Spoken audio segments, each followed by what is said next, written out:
Moscow, 30 years after the collapse of the Soviet Union. On the banks of the Moskva River, the gleaming towers of a new business district stretch into the sky, presenting a confident picture of the new Russia. A short distance away, above the Kremlin, the red star of the Soviet Union still glimmers. And at Red Square, in the mausoleum, lies the leader of the October Revolution of 1917, Vladimir Ilyich Lenin. The long lines in front of the mausoleum may have disappeared, but the Kremlin has remained the center of power.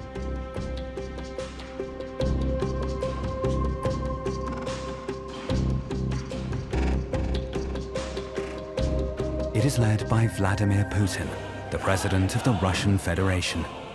He rules over a country that, even without the former Soviet republics, is still the largest in the world: Russia. In the Kremlin, a new government has long since taken over.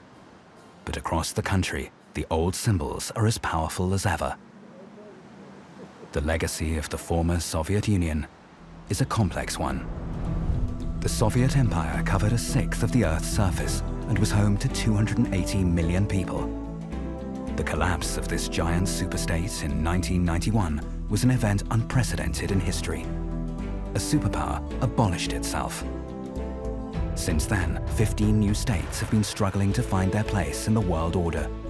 Some have gravitated towards Western Europe, while others look to China. But all are defined by their relationship to Russia. Instead of the red Soviet banner, today the Russian flag flies over the Kremlin.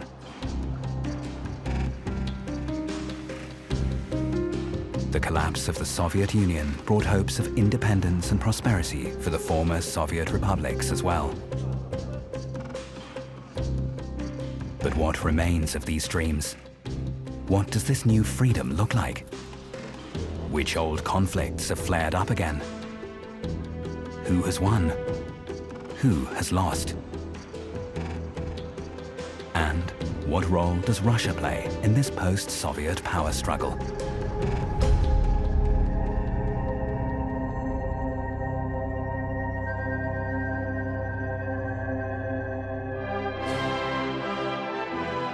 The collapse of the Soviet Union marked the end of Soviet-style communism and the beginning of a new world order.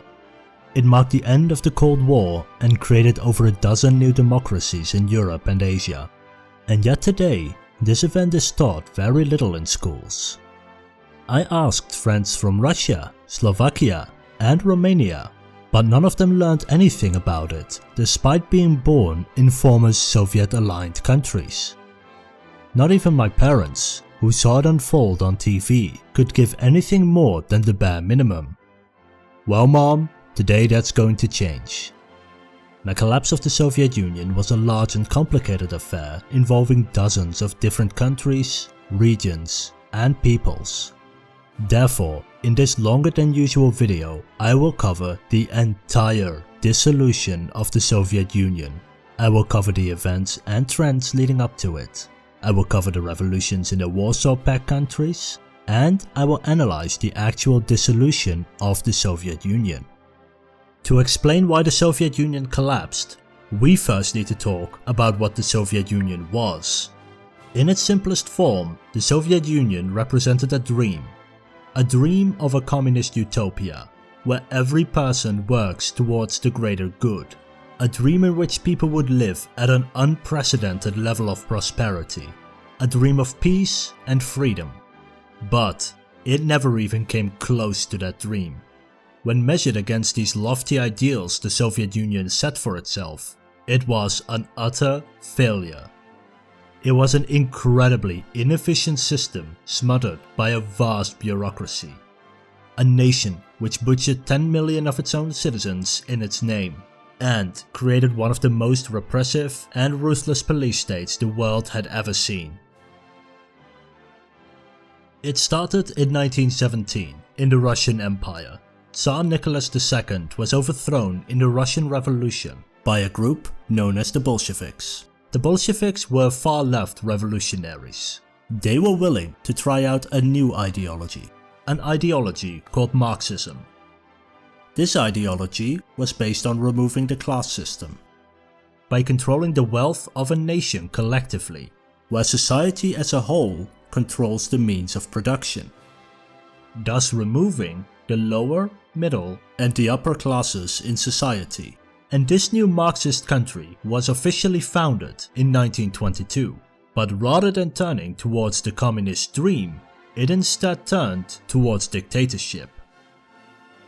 Under the rule of Vladimir Lenin and Joseph Stalin, the Soviet Union was slowly turned into a ruthless police state, where anyone even suspected of disloyalty could be sent to forced labor camps, as well as random people regardless of their loyalty.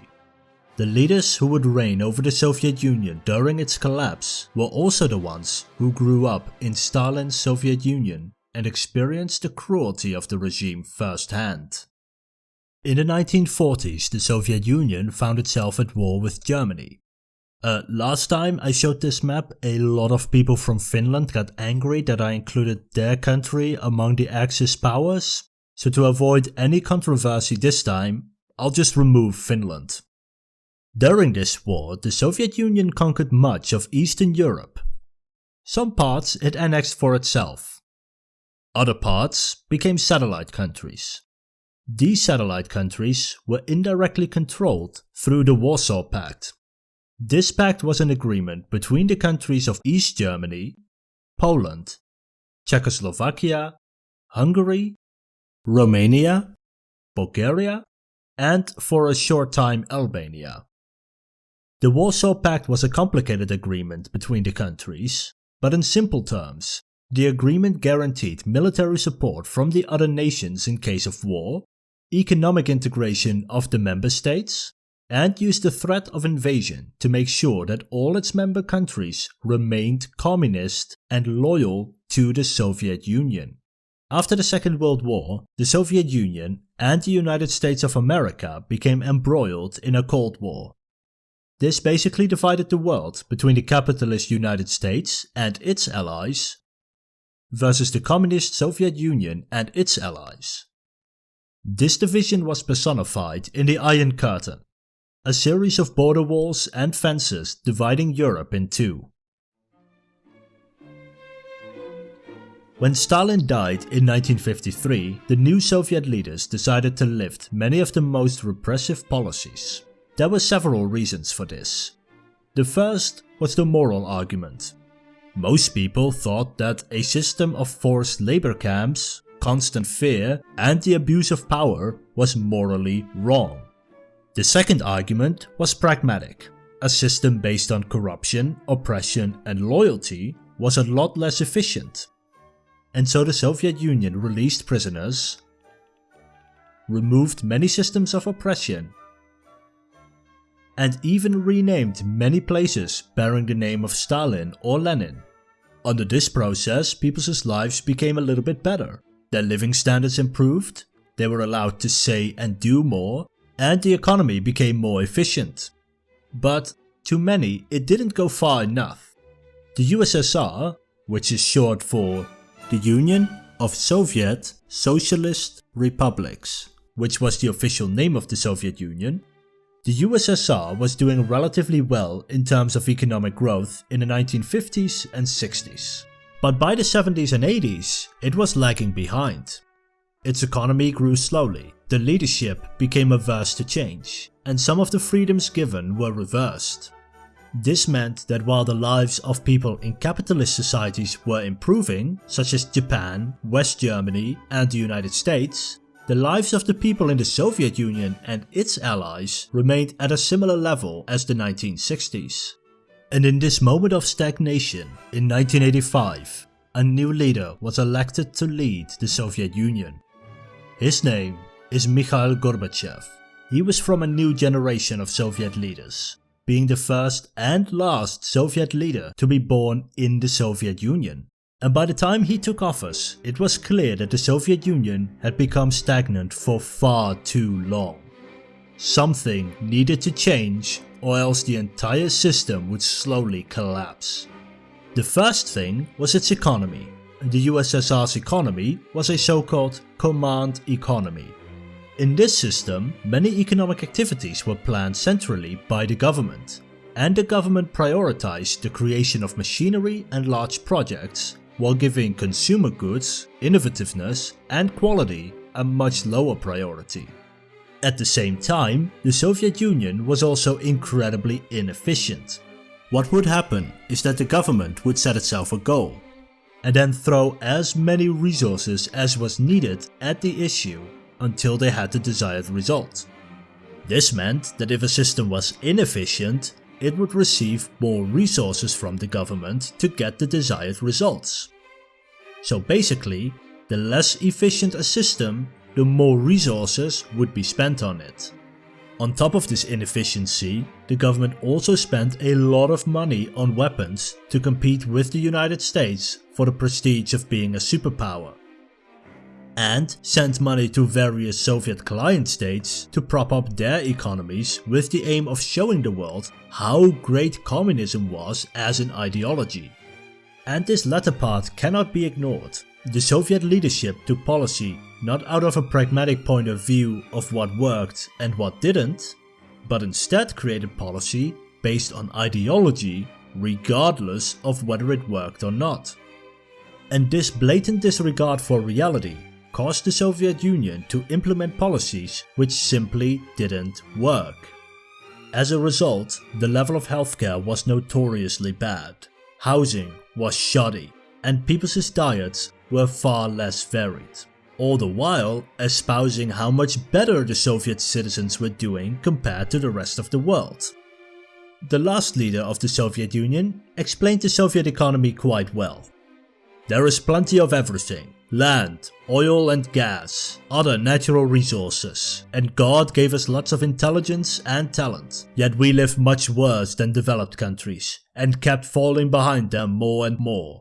The reasons could already be seen. The society was suffocating in the vice of the command bureaucratic system, doomed to serve ideology and bear the terrible burden of the arms race. This is in stark opposition to capitalism. Under a capitalist economy, there are many different independent production lines, leaderships, and policies. Each business, each organization, each entrepreneur has to constantly compete with all the other ones in order to survive. If a company falls too far behind their competitor, then they will eventually go bankrupt and thus remove the least efficient actor from the economy, as long as a healthy capitalist economy is maintained. Gorbachev realized the state the Soviet Union was in and felt it was in drastic need of reform. He wanted the Soviet Union to finally realize that old communist dream. The dream of working towards the greater good. The dream of prosperity. The dream of freedom and peace. He felt that after Stalin, the Soviet Union should have given far more rights to the people and created a healthy communist system. Gorbachev wanted to end the secret police spying on people, feeling it was both immoral and a waste of resources. He wanted to give freedom of speech and freedom of the press, believing that criticizing the government would help the government to improve. And he wanted to end the tight grip on power at the top, instead letting local leaders solve local issues which they can do more effectively than a central government in Moscow. As Gorbachev's foreign minister said it best in 1984, "Everything is rotten. It has to be changed." The past has left a deep impression, leading many to ask, what was good in Soviet times and what has changed for the better?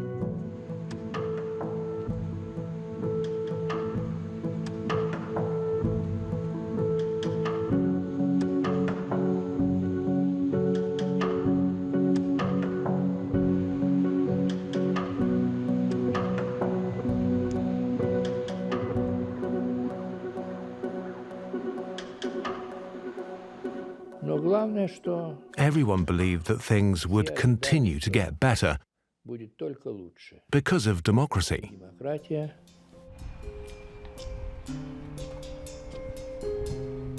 Armenia, the smallest of the former Soviet republics, no longer even shares a border with Russia.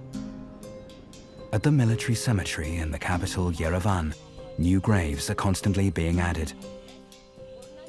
They bear witness to ongoing war and suffering. In the Caucasus, a permanent conflict has been raging for decades between Armenia and Azerbaijan. Both sides lay claim to the region of Nagorno-Karabakh, with its majority Armenian population. Fighting over this mountain enclave goes back to Soviet times, when gun battles and pogroms on both sides cost countless lives.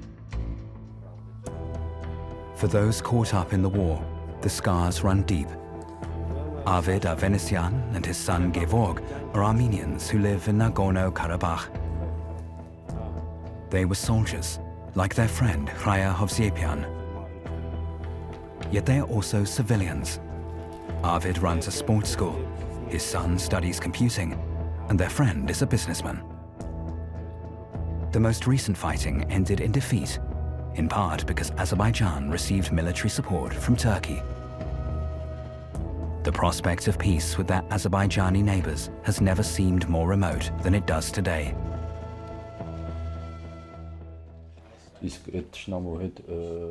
Living alongside such an enemy is no longer possible, or at least very unlikely. The joy and pride you saw in people's faces for 30 years has disappeared. The sparkle in their eyes has gone. A lot has changed.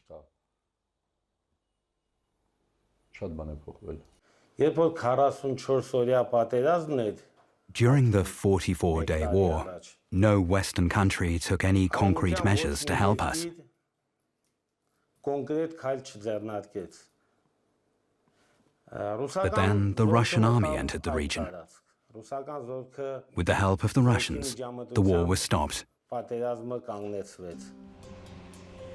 The war zone in the summer of 2021. A fragile ceasefire is in place between Armenia and Azerbaijan. Like here, at this border control point, it is monitored by Russian peacekeepers. Last year, Azerbaijan recaptured significant parts of Nagorno-Karabakh. Armenia was forced to cede the lost territory. These three Armenians meet every day to play chess. They remember the Soviet era and have long since grown weary of war.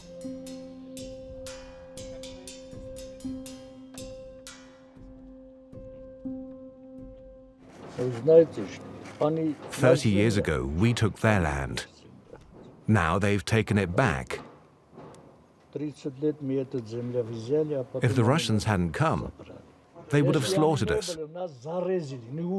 That's Islamic law. Freedom is to blame. Everyone was calling for it. It all began with Karabakh's independence. Lasting peace is still a distant prospect. The people here consider themselves Armenian. The country's flag is always present. Driving with Gagik Eliasyan into the war zone, he is the mayor of a small border village. We're about to enter a village where the Azerbaijani and Armenian sides are directly facing each other.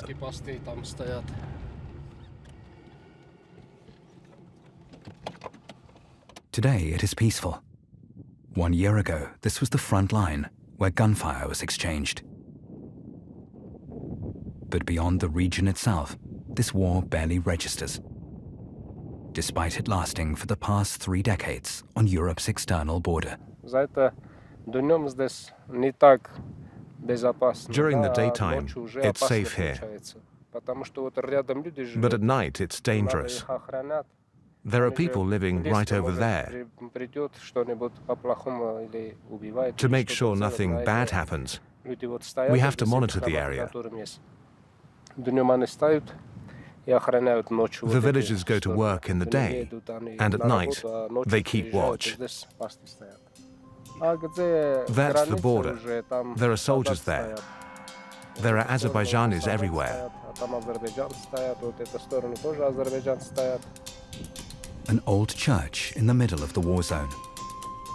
The Azerbaijanis are Shiite Muslims, while the Armenians practice Christianity.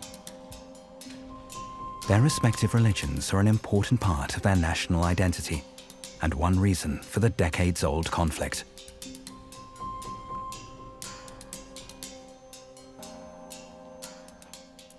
The people here, they just want to live in peace. Armenia is a small country, covering just 30,000 square kilometers. The journey from the border to Yerevan, the capital, is not far. For months, Arvid Avenesian has been bringing his son to the hospital here.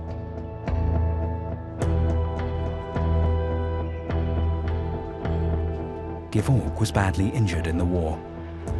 But in Stepanakert, the capital of Nagorno-Karabakh, long-term care for wounded soldiers is not available.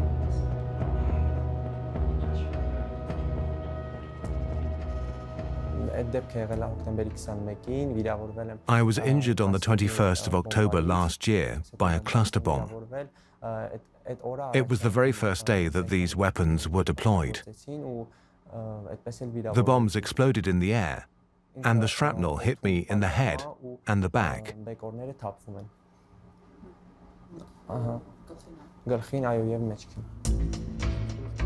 After the hospital, father and son visit the cemetery together.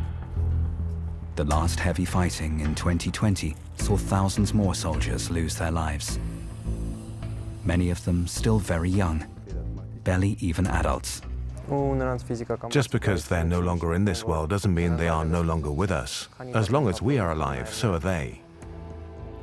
The conflict in the Caucasus has had far-reaching consequences. NATO member Turkey supports the Muslim nation of Azerbaijan. France, however, is on the side of the Armenians. Russia is attempting to remain neutral. After all, Moscow values good relations with the oil-rich Azerbaijan. This is not how the Armenians imagined their freedom and independence.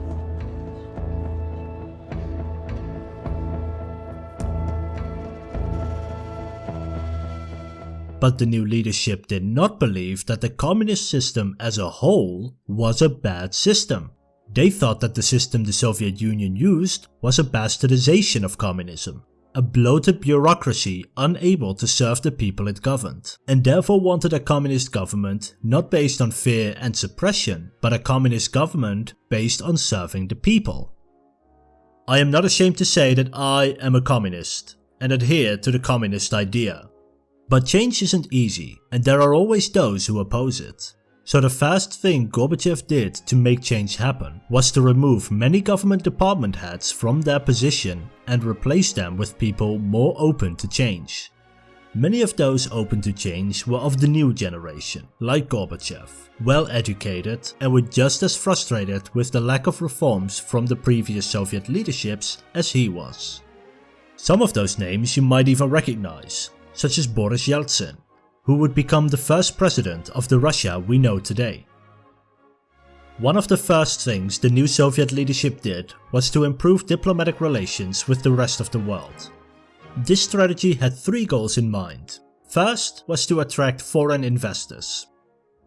The Soviet Union had mostly been relying on its own resources. But as the Soviet economy lagged behind developed countries, they saw opening up as a great way to get foreign resources into the country to grow the economy. Secondly, the USSR could openly trade with the rest of the world. It could export its own products and resources to the outside world, which would improve the Soviet economy. And lastly, the Soviet Union wanted to improve diplomatic relations with their longtime rivals the United States of America and its allies in order to end the Cold War.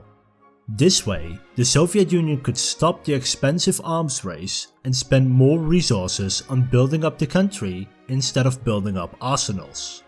While the USA announced to increase military spending to fight the evil empire that was the Soviet Union, the USSR announced it would stop participating in the arms race and was going to withdraw its troops from foreign wars such as Afghanistan.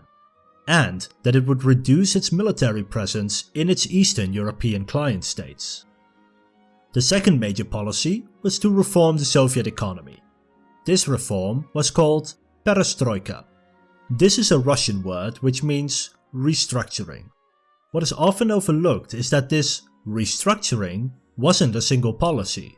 Rather, it was an overarching term for various complex economic policies undertaken from 1985 to 1991. But all these economic policies had one goal in mind: to increase the economic growth of the Soviet Union so its economy would become on par with that of Western economies. At first, it only included minor changes, such as trying to bring foreign investments to the USSR. But by 1987, a policy was implemented to overhaul the entire Soviet economy. The plan was to transform the Union from a command economy to a mixed economy. What this meant was that rather than controlling all aspects of the economy from Moscow, some parts of the economy could be planned by local officials and by local businesses themselves. These changes included letting people own a portion of the businesses privately, instead of fully owned by the state. Businesses could set their own production targets based on demand. While they would still need to produce a minimum amount set by the government, they were allowed to produce more and sell those products for a profit. These businesses were allowed to determine their own prices instead of mandated prices by the government. Businesses became self-financing, meaning that they had to pay their own wages, supplies, etc. The government was no longer going to prop up failing businesses, and businesses would be owned by the workers instead of the government, giving employees of a business a stake in the operation of said business. And lastly, the government was no longer going to regulate detailed production plans for businesses. Instead, it would only set general guidelines and investment policies, and businesses were free to figure out the best way to run their production. But this was a mixed economy, not a fully capitalist economy. In the case of this new Soviet model, this meant that the so-called means of production, such as machinery, was still owned by the government. But the transition didn't go as smoothly as was hoped. This is because the Soviet economy relied on the central government too much, and it would take time to transition to the mixed economy. During this transition, the economy would perform a lot worse. But this transition wasn't expected to last too long, and that people would notice the improved economic conditions in just a few years. But that didn't happen, and there are many reasons why. The first is that the Soviet government didn't know how deeply mismanaged their economy actually was. In fact, the State Planning Commission didn't even have a model of how the economy functioned. It turned out that by no longer subsidizing so many failing businesses, even fewer products were available to people, as those businesses now needed to rethink how they were going to keep functioning. This led to shortages, so the government had to ration resources, which meant that there were long queues at stores that are often popularized in relation to communist economies. The second reason was that the government now earned less in tax revenue as the economy was slumping, while increasing spending on things such as pensions. This caused the government to have a huge budget deficit, spending 12% more than they earned in taxes, resulting in a government that was nearing bankruptcy. None of this would have been an issue if the USSR transitioned its economy fast enough. That way, it could have created a far more efficient economy that would have produced enough products and become highly competitive. That economy would then allow the government to earn more in taxes and thus allow the Soviet Union to spend more money on improving living standards. But this didn't happen. In his farewell address, Gorbachev explained that the old system collapsed before the new one had time to begin working. And aside from a shift in foreign policy and a shift in the economy, the Soviet Union also implemented a third large set of policies aimed at giving people more freedoms. This was called glasnost. This is a Russian word that means transparency. These policies included lifting the travel restrictions, meaning people could now travel to the West, allowed the publishing of previously banned books and movies, removing the tight grip of the omnipresent secret police, publishing secret documents about the Soviet Union concerning sensitive topics, such as the Chernobyl nuclear disaster, and lifting restrictions on freedom of speech and freedom of the press. These new policies caused a flood of new ideas, ideologies, and political movements to form across the Soviet Union. The Union was experiencing an intellectual renaissance. Aside from personal freedoms, Glasnost also included political reform. The new Soviet leadership wanted a democratic Soviet Union. They did not believe that a communist country cannot also be a democratic country. In fact, many believed that the two were complementary, because if you need to answer to the will of the people every few years, then leaders would be held accountable for their actions to the same people they were ostensibly there to govern. And it is important to remember that the people of the Soviet Union and its communist allies were neither blind nor stupid. They were aware that they were being lied to.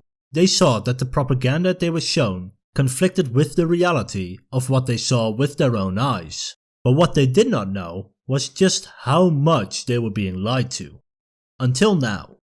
Because as Glasnost flourished, people became more and more aware of the conditions in their country, while at the same time being allowed to criticize the government more and more. It was hoped that Glasnost would spark a renewal in communist thinking.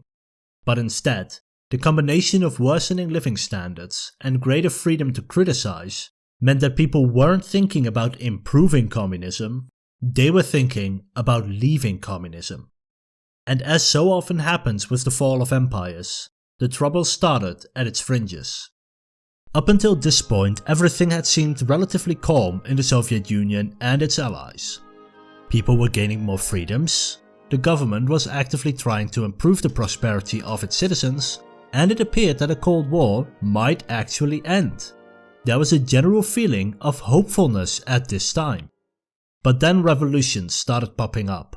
The first was in Poland, in 1988, when people began protesting for workers' rights, such as legalizing trade unions. These trade unions then managed to bargain with the government to get freer elections in Poland. And as non-communist parties were now allowed to compete in elections, the trade unionists formed their own party, competed, and won the election on August 19, 1989, giving Poland its first non-communist government since World War II. The most important thing that the Soviet Union did during this Polish Revolution, however, was nothing.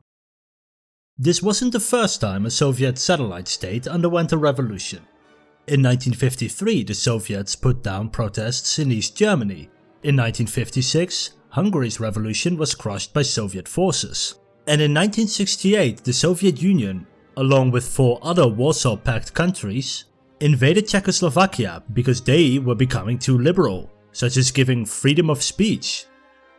But now the Soviet Union didn't send in their troops. And this got people thinking. The next country to steer away from communism was Hungary. This country had always been one of the most liberal communist states. The Hungarians even had a saying for it. Hungary is the happiest barrack in the Eastern Bloc, which I'm told sounds even better in Hungarian.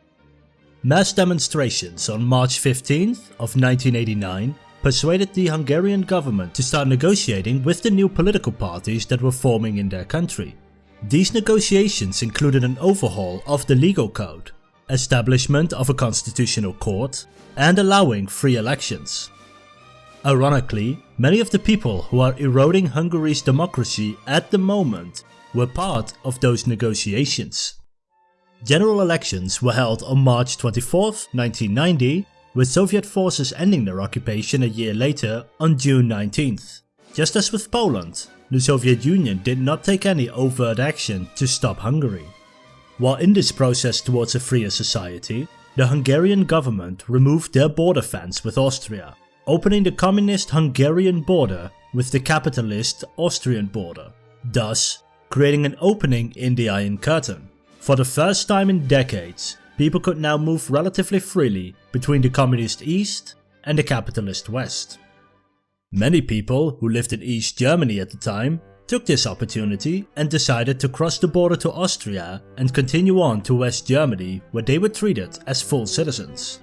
East Germany, which had the official name of the German Democratic Republic, or simply GDR, found these recent events in Hungary very troubling. In the 1950s, 3.5 million people fled to West Germany. In response, the GDR built the Berlin Wall around West Berlin, which was controlled by West Germany. But with this opening, many people tried to use it to flee to the west. And so the GDR closed its borders with fellow communist countries, leading to nationwide protests. Unlike in Hungary and Poland, these protesters were arrested and beaten by their own government. As more people were being abused, more people showed up to protest. The GDR was counting on Soviet troops coming to support their government. But they never came. And so, eventually, to appease the protesters, the borders were opened again and the GDR decided to let people travel to West Berlin directly. In a few months. But at the press conference where they wanted to tell people about this new policy, the press secretary mistakenly told reporters that the border would be open immediately. The words were spoken, the people had listened, and the crowds gathered at the border checkpoints. As you can imagine, the border guards were more than a little confused when thousands of people showed up asking to pass through their checkpoint. With no instructions from their superiors, the guards relented and opened the gates to West Berlin.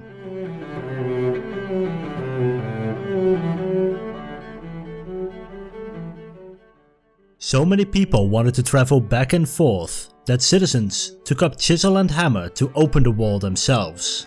And so, it was the Germans themselves who tore down that wall. With the fall of the wall, the process of German reunification was about to start, when both governments decided that Germany will be united. Free elections were held in January 1990, with German reunification occurring on the 3rd of October of that same year.